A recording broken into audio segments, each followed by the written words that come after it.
Now, you might see a lot of people using Vader or Palpatine control against Geonosians, but actually, the meta strat is child soldiers.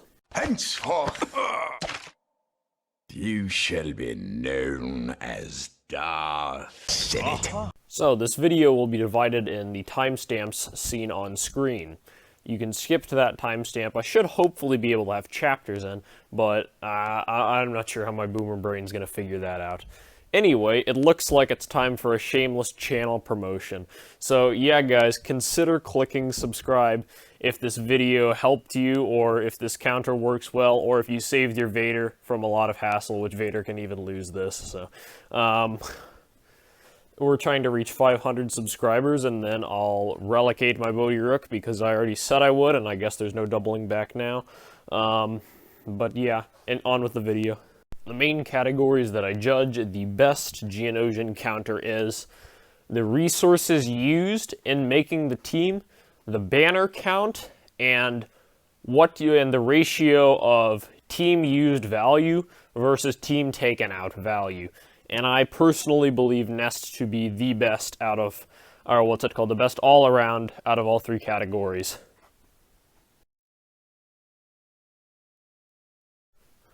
Before we get started, I'm going to give a brief rundown of this counter. Using Darth Treya, the leadership is basically the win condition for us. When using Darth Treya, when using a different leadership, we're going to have to rely on Nest's unique stacking up critical damage. However, running a different leader than Darth Treya runs the risk of timing out. Darth Treya, it's her skill that eats away at the Geonosian's health, is a leader ability, so it persists after she dies. Regardless of what gear your Treya is, as long as you have that leader Zeta, then she's going to do as much as, say, the best Treya would.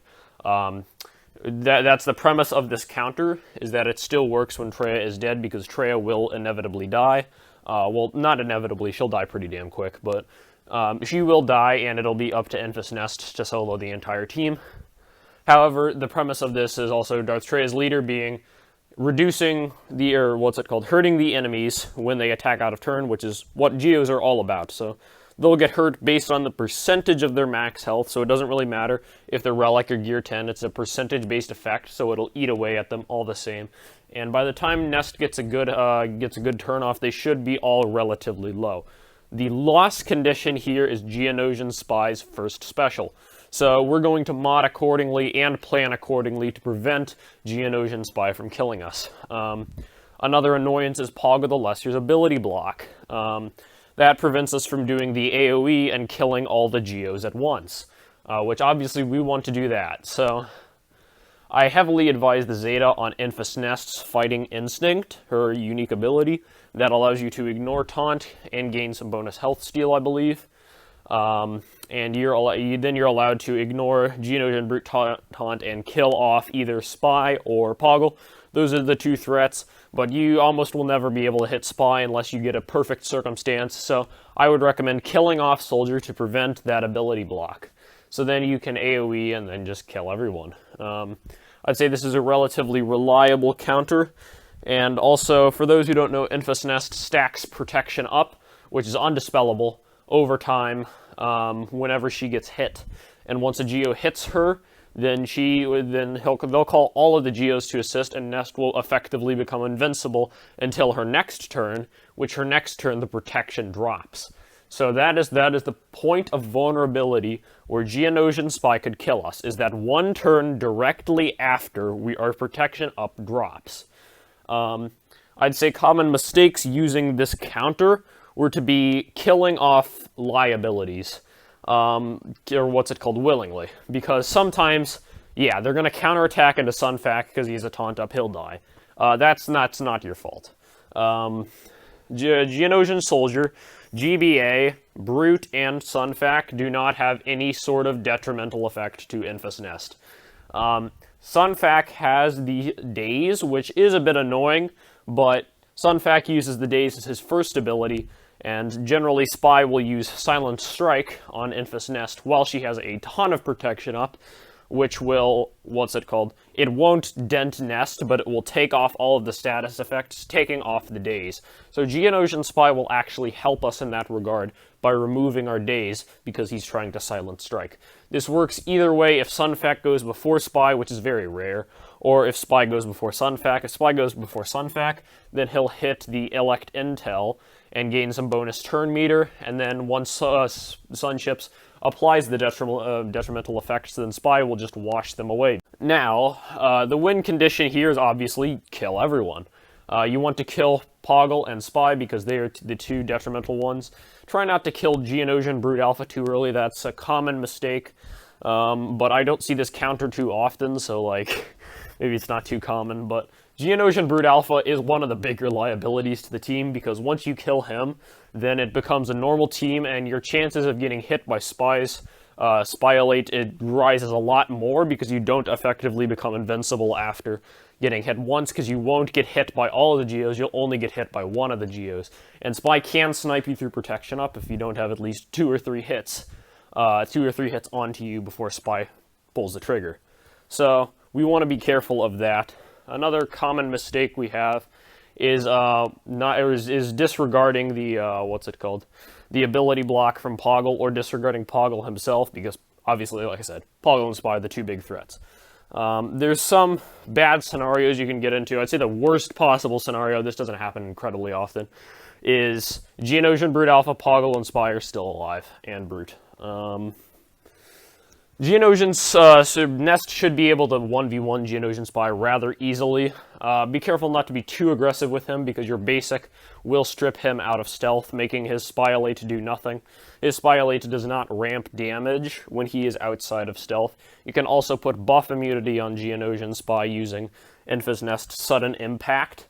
And I would say the last mistake is to never use the kinetic charge if it will not kill, if kinetic charge will not kill Geonosian Spy. You only want to click that button if it A, kills everyone, or B, kills Spy. But, you know, killing Spy and killing everyone kind of go hand in hand. So once Spy is dead, they have no win condition. They cannot win unless the game times out. And you just ramp damage. Then you're clear to kill Alpha once Spy is dead. But make sure you don't click kinetic charge too early, because, like I said earlier, you don't want to kill Alpha, but clicking kinetic charge early is effectively like killing Alpha, because you put days on the entire enemy team, and they slow down, and they start not, or then they're not the Geos anymore, they're just a regular team, because they don't have the mass assist, which will help your protection up. And you're much more likely to get hit by Spy's big hit and lose. So do not click kinetic charge unless you know for a fact that will kill off Spy. So, diving straight into the modding for Enfys Nest, we all know here that Geonosian Spy is the lost condition, his second special, his first special, the Spyolate, as I call it, the Spy Annihilate. That's going to be the lost condition, so we're trying our best to prevent that. However, I do have a full set of tenacity mods here, but this will not help you a lot against Geonosians, because Soldier applies a tenacity down, and for y'all that don't know, tenacity down is irresistible. If it applies to you, then you're kind of screwed. So, yeah, you can't resist tenacity down with more tenacity. So tenacity will not really help us here. However, tenacity is used in a very large majority of Nest builds, so that's why my Nest has tenacity. The mods don't matter actually a whole lot on Enfys Nest, and this is a rare exception, I would say. For this counter in particular, the mods, or at least the sets don't matter incredibly much. I would advise, if you're only using Enfys Nest for this one counter, and you're never going to use her anywhere else, load up on defense or health. And if you plan using Nest elsewhere, then load up on tenacity. I do plan on using Nest elsewhere, so that is why I have tenacity. I would say for Arrow is critical. Pun not intended. You need critical avoidance. That's really the only chance that you'll survive a Spy hit. If Spy is not Relic, then, well, you're just going to win anyway, because Spy cannot kill a Relic Enfys Nest without being Relic himself, and you will not lose with Traya Nest against a Spy that is not gear 13. However, we're obviously accounting for Gear 13 Spy. So Gear 13 Spy we want to load up on, say, defensive stats. However, this one, I really love the, what's it called? The triangle to be critical damage.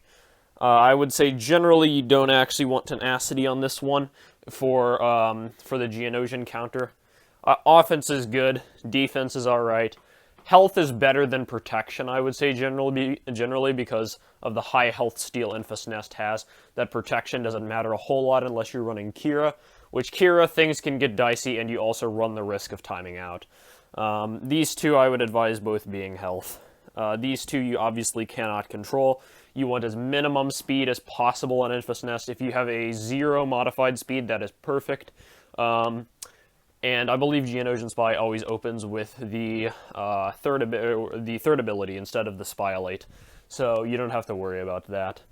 Tenacity really will not matter a whole lot if there is Geonosian Soldier. However, Tenacity you want on most Enfys Nest builds, but this counter in particular, you don't really need Tenacity. This counter also works some of the time in, well, it works most of the time in 3v3, but it's a little bit more sketchy.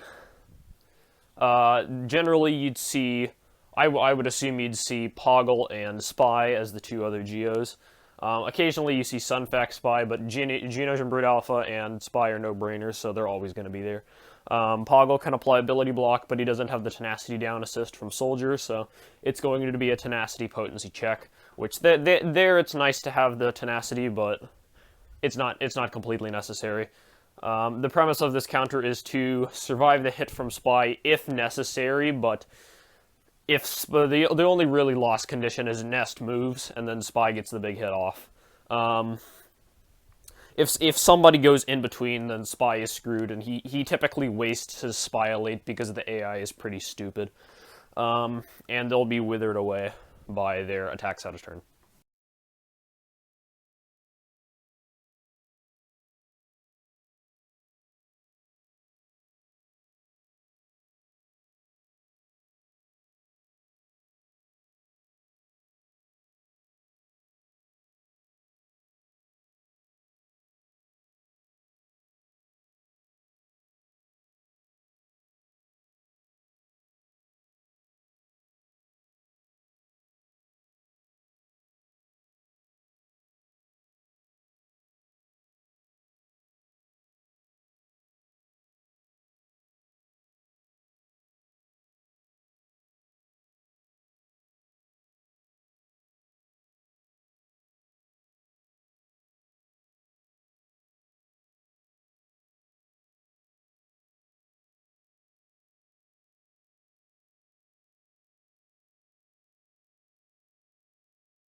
Do it.